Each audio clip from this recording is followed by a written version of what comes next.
Someone needs to take the microphone away from Thomas Castellanos right now.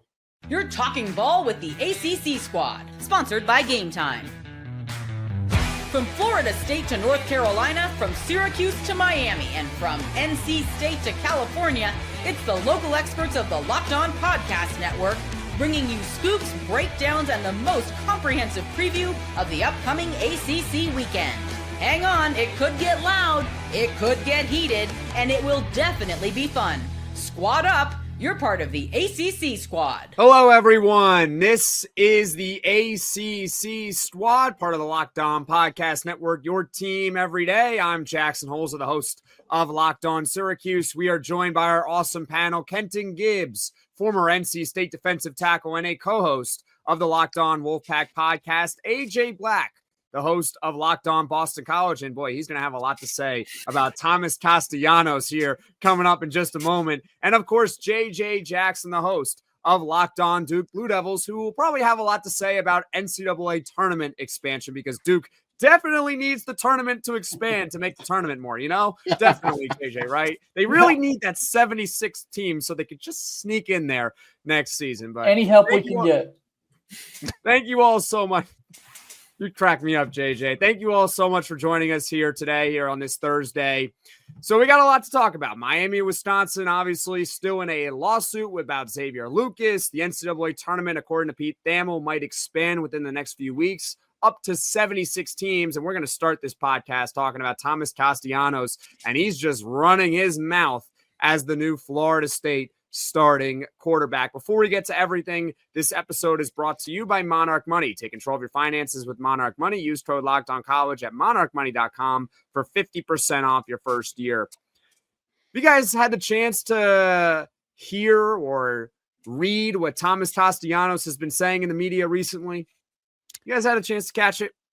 Sure have. Oh, yeah. So he had comments earlier this week, and at first it was maybe motivating towards Alabama, that, hey, Alabama doesn't have Nick Saban anymore. They can't stop him, which, spoiler alert, they will in week one. It's going to be really, really bad, Thomas Castellanos. But then he started throwing his teammates under the bus, or his former teammates, I should say, at Boston College. So, AJ, I'm going to let you buy the first round on this one because you're the host of Locked On Boston College. You've seen Thomas Castellanos play pretty much every snap of football in his career at Boston College. What's your take on all this? So, I was saying before, and I said it on my podcast, there's a level of being, being confident in yourself and just pushing yourself out there. That's fine, right? We all remember Johnny Manziel, and, there's plenty of other NFL quarterbacks and players that are just feel confident they're going to win all the time. And that's fine. And Castellanos wants to go and do that by calling out Alabama. All the power to him. I don't recommend it, but that's fine. The part that really got me going, and I ranted and raved about it yesterday on my podcast, was him throwing his teammates under the bus. Now, watching his games, yes, Castellanos at BC had to do a lot. There are a lot of games, especially under Jeff Hafley, where he was basically the biggest piece of that offense. But to say the things that he said, and I'm going to read you a quote that was in that article by Pete Nakos. This is what really got me going. He said, "I didn't have nearly as much talent as I do here," said Castellanos. "I didn't have the guys, but over here I am some of the best athletic guys. I'm not the fastest one. I'm not the most athletic guy on the team. So just being here in this winning mentality and what we can do, they got the team, they got the guys. All they needed was a leader." Okay, so let me just say this. Throwing your former teammates, guys, hundreds of, over 100 guys that went to war with him, and saying that they didn't have talent is a complete slap in the face to all of those guys. Whether you're talking about NFL level talent like Christian Mahogany, guys like Kai Robichaux, or Lewis Bond, who he had a vlog with that they were best buddies, they're wide receiver. There's plenty of talent on that Boston College roster. And to say that Donovan Nazaraku, sorry, I forgot him too. There's tons of talent on that team. And to go and slap them in the face, yeah, you can have your beef with Bill O'Brien and say that he didn't do you justice, and that's fine, because there's an argument that maybe he didn't. But to throw your teammates under the bus, to make them look less than after you worked with them for 2 straight years, is childish and it's immature, and it really shows what kind of leader he really is, and that's not a good thing. Yeah, if you're looking to have lifelong relationships with teammates and that sort, even after you move on, it's not off to the great start. And I, as a guy who played at this level, right? I've been in the locker room. I've done all the things. There will always be. It is 100 men in that locker room, right? You tell me a group of 100 people where everybody likes everybody. It doesn't work like that. It doesn't exist. But you always keep it respectful at minimum. You keep it respectful unless somebody has done something so egregious. And even then, you pointed that one individual. This guy was a real bad guy. This guy, I don't have any love lost for. And there are people like that I don't speak about publicly because I don't care for them. But like you said, AJ, to throw your entire team under the bus, to say, oh, I didn't have the guy. I'm the biggest Bill O'Brien hater. However much Castellanos thinks he hates Bill O'Brien, up it by 4. And you probably got half of how much I dislike the guy. I think he's one of the worst head coaches in all of the Power 5. I honestly and truly do. Sorry, AJ, with all due respect. But to throw your teammates under in service of what? What do you gain? That's my biggest question. I could understand if he said there's a different level of athlete at Florida State. That's objectively true. That is objectively true, that we look at the recruiting metrics, we look at all that. It's just a different caliber of athlete. Historically, Florida State to Boston College. That's the facts. But to say, oh, I was running the ACC by my bleeping self. Brother, you didn't run the ACC. You didn't. You didn't tear it up. And again, I'm a huge Castellanos was a huge Castellanos guy because he started to turn into football Kanye, which is really worrying me. Every time he gets in front of a mic, it's just like, please stop. You start off with the no prime time bet, and then you get into, the Bama ain't got Nick Saban. They can't stop me. And then you get into throwing your old teammates under the bus. Dude, why? What do you gain from any of this? I'm fine with confidence. This is cockiness and disrespect of the guys that you fought with, that you bled with, that you conditioned with, that you did everything with. You lifted with them, you ran with them, you ate with them, and now they aren't good enough anymore? Come on, man. That's terrible. He's also just wrong. I'll admit he's wrong. He's got a point, even though it's disrespectful about Florida State having better athletes than Boston College. Nobody's going to sit here and try to tell you differently. That being said, him saying he ran the ACC, just look at the statistics. All you got to do is look at the stats. How about you pull up the QBR ratings in the ACC from 2024? Guess who had the worst QBR in the ACC last season among qualified passers? Thomas Castellanos. Yep. A 38 rating. It grades on a scale of 0 to 100. He was dead last. He didn't run the ACC. This guy isn't good. See, I'm all for the confidence, but there's a level to it. You got to be good. If Lamar Jackson, we talked about this on Monday. Lamar Jackson says that at Louisville. Yeah, nobody is going to stop him. He does run the ACC. Peyton Manning, Tom Brady, if they want to talk trash when they were in the NFL and they're playing, they can. You know why? Because you're not going to be able to do anything about it anyway. You have Thomas Castellanos. Someone needs to get in his ear and be like, do you know how your career ended at Boston College? Do you know how his career ended? I don't want to make everything about Syracuse, but you should go look at how his career ended. He was benched because he could not perform against a bad defense. That's how it ended. And now he's going to go to Florida State, and he's saying, oh, well, now I have the athletes. Now I have the talent. Okay, man. Honestly, he's just painting a bullseye. It's all right there, and this is going to turn into a disaster. So let me just say, too, with the not having the guys, once he was benched, BC played I think it was 4 games, and they were all bowl eligible teams, whether it was UNC, Pitt, SMU, and Nebraska. Grayson James averaged 32 points per game once he came in. He had the guys, he just couldn't use them. It's called revisionist history, what Thomas Castellanos is doing. He's just trying to rewrite what happened from his perspective, but it's totally wrong what the events that took place. And that's the worst part about this. Like Jackson said, if you don't have to revise history, if this is a situation where if he's Cam Newton at Auburn, right, and after they won that national championship for whatever reason, he had to come back and was like, oh yeah, man, I didn't have much. Oh, you got the Panther shirt on too, JJ. Thank you for helping me out there. But I could understand him saying, yeah, I ran the SEC by myself. Hey, nobody else on that offense got drafted. I ain't mad at you, brother. But in this situation, you didn't. I will give him that he was a very exciting player, but like Jackson alluded to earlier this week, he's a social media guy by and large. And again, I still believe in his ability more than most people, but I'm looking at what we've seen from first-year quarterbacks in general. I'm looking at, even with having better talent at Florida State, we don't know what that culture is. You could talk about, we've got a winning culture and winning mentality. Florida State won less games last year than Boston College has in the season since. When's the last time Boston College won less than 3 games? It had to be, the early 2000s or something? It's been a while since they were that bad. And you're saying, this team has a winning mentality as opposed to Boston College did not. I just think it's very disingenuous. And I think that, like Jackson said, big target on your back. You have made a hate watcher out of so many people. You made a hate watcher out of all of the fans up on Chestnut Hill. Every single one of those fans is now going to hate watch you. Bama fans for the rest of the season going to hate watch you. I get what you're trying to do, get Florida State those ratings that they want to help out in the revenue share. I get it, but this ain't the way to go about it.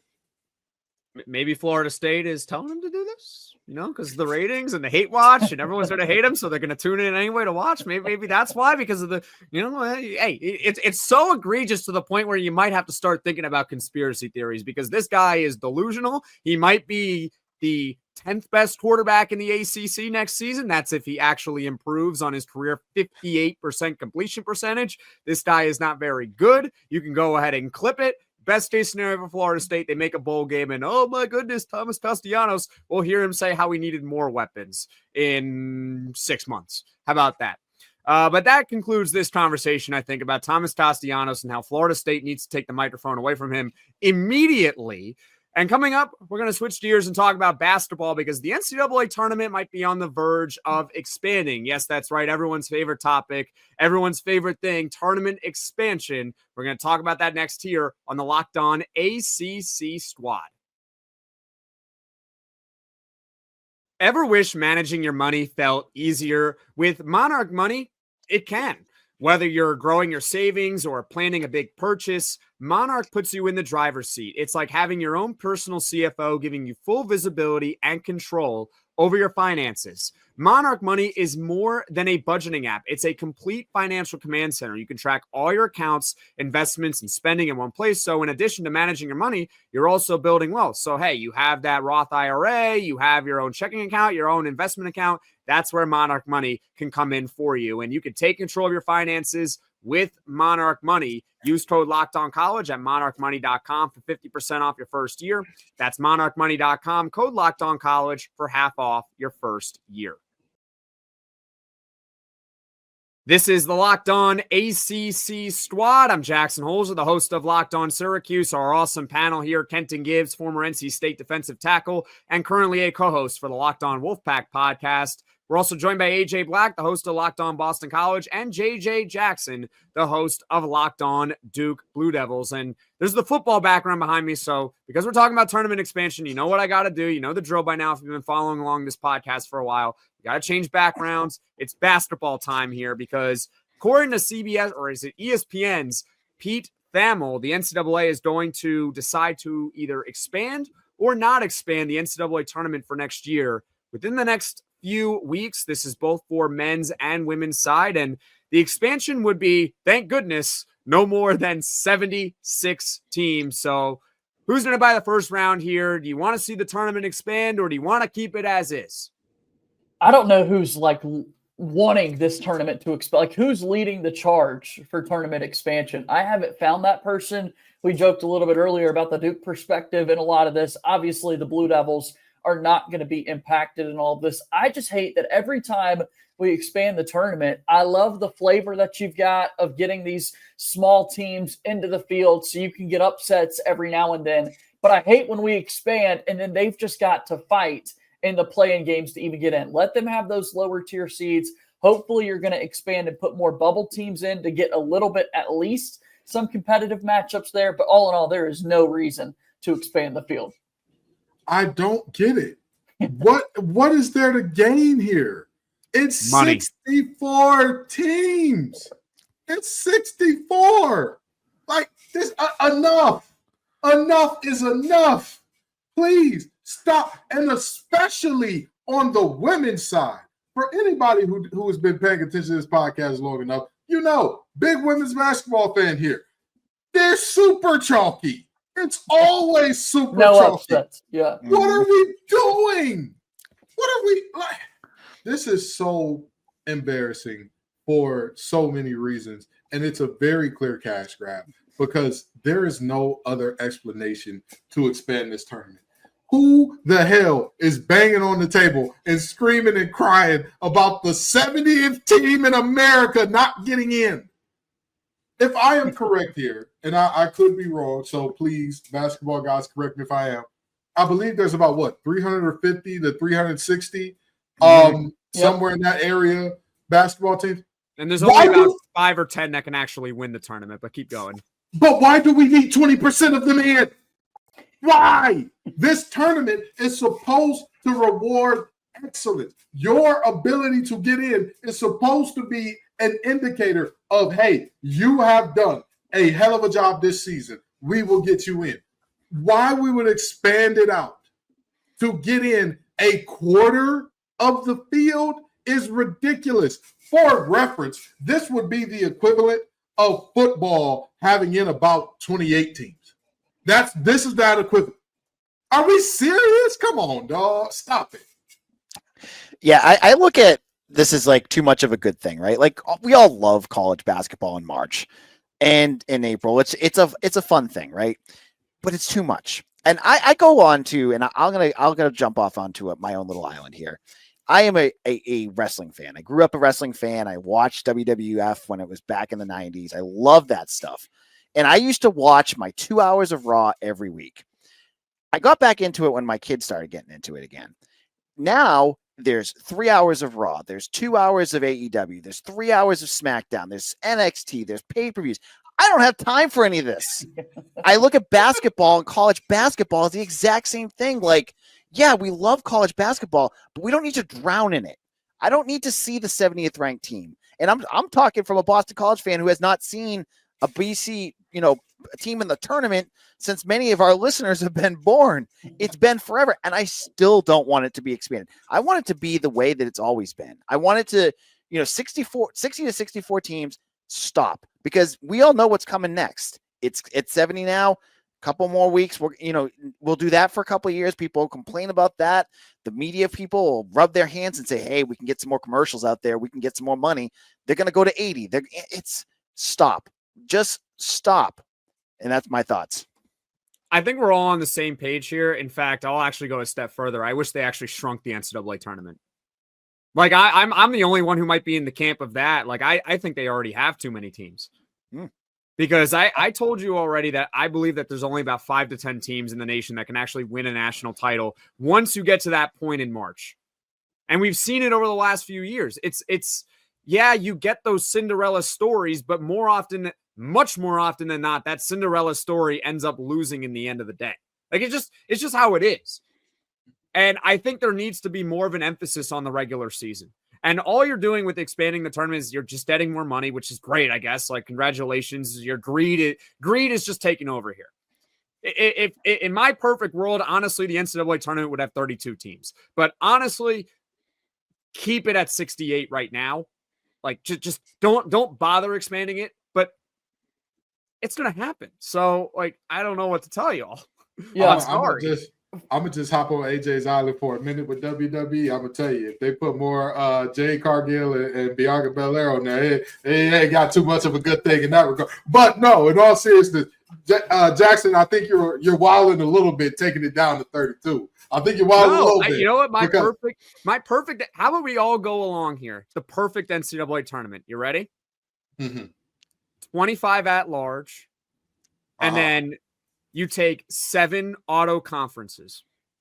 So you get the Power 5 and then 2 more. Stop it.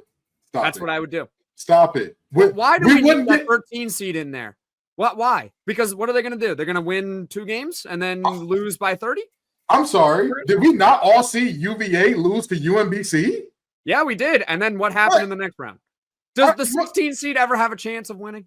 Ever? Well, not really, but it's so good. Then why are they there? To spoil the 1 seed in 1 game? Yes, it's worth it. It's worth it. It's worth it to see those teams get those upset. My nightmares are Mercer and Lehigh and some of the upsets, that Duke has had over the years. And I can't go that far, Jackson, to eliminate it down to 32 teams. So I'm guessing with 76, the format is just going to be like we're going to have more of these play-in games to find us. There's clearly not another round that you're adding on here. So it's like, goodness gracious, how many play-in games do you want to set your field? Yeah, it's foolishness, man. It really is. And that's the worst thing. That's the most unfortunate thing about this. The reality is a play-in game is a de facto penalty. Like, let's be very honest about that. Where everybody else is at the crib chilling, feet up, got your Normatec on, got your stem and ice, got your whatever you need to get your body right. While they're doing that, you are out on that court banging and grinding. Ohio. Oh Lord, don't send me to Ohio, JJ. Don't send me to Ohio, please. Anywhere but Ohio, So now I got to play an extra game and be around those big old women in Ohio, and you want me to be happy about this? This is foolishness, man. This is foolishness. Listen, at the end of the day, this is yes, absolutely a ploy for more money. And yes, Jackson, you are right. Most of the 64 do not have a chance, but it's still good to watch them do certain things. It's still good to see the occasional 14 to 3 seed upset and all that good stuff. It's still worth it to happen every now and then.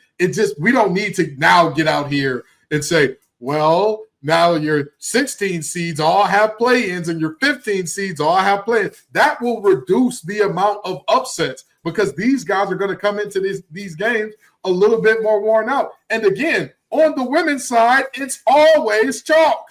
You can damn near always say, oh, the 4-1 seeds are going to be maybe every now and then the 2 seed might sneak in to the Final Four, maybe. But when's the last time we saw a double-digit seed on the women's side get into the Final Four? What are we doing, man? What are we doing? Ken, how about those silly folks down in Chapel Hill? I mean, had it not been for Dayton, Ohio this year, they wouldn't have even made it into the 64-team field, winning their play-in game before they got absolutely blitzed by Ole Miss there. But, you're exact. And especially for expansion talk to come on the heels of a year where the Final Four was all 1 seeds this year with how it played out. Kind of adding to your point there, Jackson. Hey! Last year, on my point, I wouldn't even make it single elimination. I would go best of 3 in the round of 32, best of 5 in the Sweet 16, and then now once I would get Elite behind 8, that. You get to best of 7. No, why would we do this? That takes away from the upset. Because guess what? You have so many games, so you don't need to worry about having that. Expanding the tournament, you have so many games that get rid of the excitement, though. Exactly. And you're going to have more Elite 8 games and Final 4 games because they're all going to be a series. This would go into June. Exactly, and even beyond that, now this is going to affect JJ because NC State was not going to beat Duke 3 times in the Elite 8. That was not going to happen. Correct. That was not correct. But it was good to see. It was great to see. So no, I But NC State would have made it because they won the ACC that year. See, if you win your conference, you're in. But was the ACC one of the 7 best? That's a question that may come up. I would say so. It's a Oh, question. yeah, it They had to be come the up. 7 best conference. Yeah, they would have made it. They Totally would have made it. So, I'm just saying. Again, if it's based off your conference as a whole, NC State would have made it. If it's based off NC State's resume before the ACC tournament, we may not have BJ Bird bobblehead night at the Lenovo Center after all. All right. Well, I think we're good talking about basketball here. I think we're all in agreement. We do not want the tournament to expand, but we all know it will expand. And in my perfect world, which will also not happen, the tournament will shrink. We know it won't. But coming up, we'll go back to football a little bit here, but we'll also put on our legal caps once again because we got a Miami and Wisconsin lawsuit to talk about. That's coming up next year on the ACC Squad. Guys, you've probably heard of Viagra or Cialis. Maybe you've even tried them. But if you're looking for something beyond the usual pill, it's time to meet Rougiette Ready. Rougiette Ready is a next-gen prescription treatment designed to amplify arousal in the brain and boost blood flow. Unlike the usual pills that can take hours, Rougiette's 3-in-1 formula dissolves under your tongue and kicks in fast on average in 15 minutes. Effects can last up to 36 hours, so you can stay confident and in control when the moment is right. If traditional options haven't worked, Rougiette might be the answer. Over 150,000 men have already made the switch. Head to Rougiette.com/LockedOnCollege and use code LockedOnCollege to get 50% off or 15% off today. That's RUGIET.com/LockedOnCollege and use promo code LockedOnCollege for 15% off. Individual results may vary with prescription treatment. Compounded drugs are permitted to be prescribed under federal law, but are not FDA approved and do not undergo FDA safety, effectiveness, or manufacturing review. Please visit the Rougiette website for full safety information. This is the Locked On ACC Squad. I'm Jackson Holzer, the host of Locked On Syracuse. Of course, we're joined by our awesome panel, Kenton Gibbs, the host of Locked On Wolfpack, AJ Black, the host of Locked On Boston College, and JJ Jackson, the host of Locked On Duke Blue Devils. And when you're done watching or listening to this podcast, you can just do us all a favor, check us out on our own personal channels, Locked On Syracuse, Locked On Wolfpack, Locked On Boston College, Locked On Duke Blue Devils. We're all there. We're all free and available wherever you get your podcasts on the Locked On Podcast Network. And we're going back to football. So now I got to change my background once again. Here we are. And that's the Miami and Wisconsin lawsuit that we're going to talk about here. So for those that don't know, we talked about it earlier in the week. It broke late last week, but we haven't had the squad assembled in a while. So we got to talk about it here and get everyone's perspective. But Wisconsin has filed a lawsuit against Miami for tampering and eventually poaching defensive back Xavier Lucas. Lucas left the program back in January, and the Big Ten is also backing Wisconsin in this lawsuit. So I'll open the floor to you all. Who's buying the first round? What are your thoughts on this lawsuit?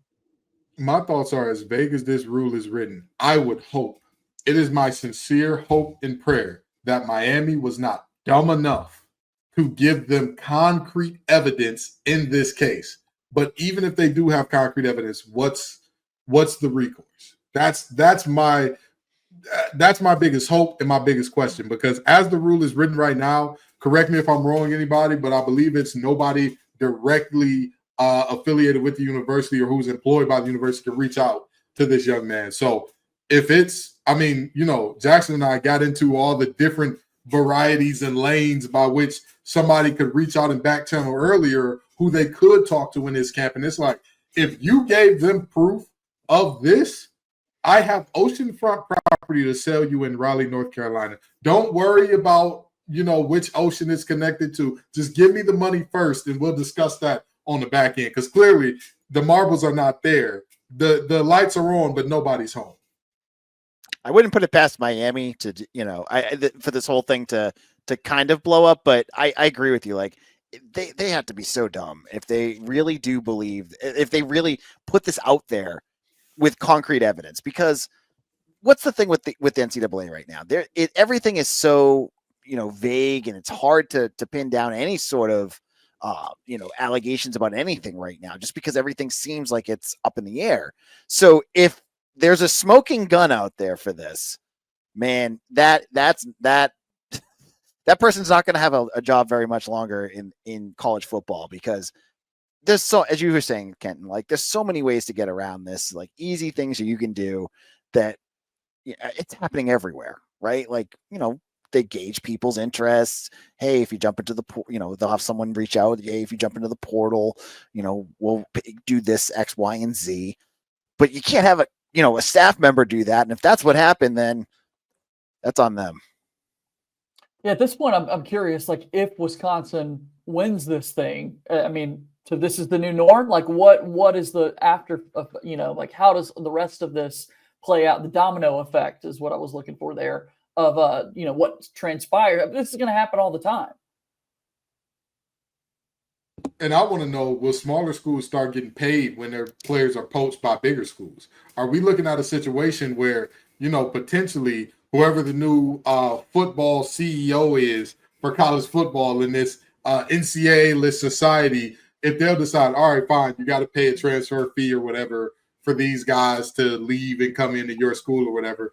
And even with that, are you still going to have the rules surrounding tampering at all? Or is it going to be a free-for-all in terms of, hey, we don't care who calls who, we don't care who goes where, as long as you got your transfer fee money right to pay to Tulane for getting Darian Mensah, you gotta, we're all right here. If you got your money, if you got your ducats in a row to pay to Syracuse for getting the Trevor Pena, hey, we're good here. You can pay NC State for Casey. Take them. Hey, we enjoyed them. We loved you, baby boy, but appreciate the ducats. I have an idea. The NFL has it already. Why not put it in college sports? You have a legal tampering period. You have a period of time before the portal opens where everyone can talk to everyone. It's just free reign. How about that? Is anyone opposed to that idea? No. I think it's a good idea. Now we're banking on a calendar working out, and I mean, like we're this year we're going through, here we are going into July and there's no recruiting taking place in this dead period within the NCAA. Like they've never been able to figure out what exactly a good calendar looks like. And so I love the idea. I'm just curious, are they even smart enough to implement something like that and follow it? Exactly, JJ. And this is the one place where I might be more extreme than you, JJ. Or a Jackson rather. I don't think that there should be a rule against tampering at all. I do not care. If your player can be enticed, they did not want to be there. I believe in volunteers, not hostages. If you want to come offer my player X amount of money, if that amount of money is enough to get my player to leave, that's enough to get him to leave. Look at Lenore Sellers saying, hey, I was offered $8 million, which is substantially more than I was paid, what I'm being paid here, but I decided to stay for other factors. If your other factors are not attractive enough to keep your players, so be it. We are already seeing a world where the rich are going to get richer with revenue sharing and the poor are going to get poorer. We need to stop pretending like we care about equality and fairness. This is sports. There is no fairness. You think it was fair? Do you think a high school kid thought it was fair when they had a long day of going to algebra and all that good stuff, and then they had to walk on that field and say, I got to check Jeremiah Smith? You think that was fair? You think Ryan Williams was a guy that made it? I'll be honest, that defensive back, I mean, that's like a night off for you if you're a defensive back, because you're not going to be able to touch him. So it's like, who cares? You might as well not go on the field. You're not covering him. So, here's your night off. Go have an ice cream sundae before the game. It won't matter. So that's why I have the belief that stop the tampering is illegal in general. Call whoever you want to call. If you're a head coach and you have enough time to dedicate to that, if you're an assistant coach, if you're a staffer and you have enough time to dedicate to that, instead of recruiting your guys that are currently on your roster, making sure whoever's tampering with them cannot entice them to leave. If you don't have enough time to ensure, if you have enough time to do that on top of game planning and all the other things, more power to you. God bless it. Go for it. But I think that tampering in general is a very dumb idea. I can kind of see the logic behind that, but I just wouldn't want tampering to be legal during the actual season.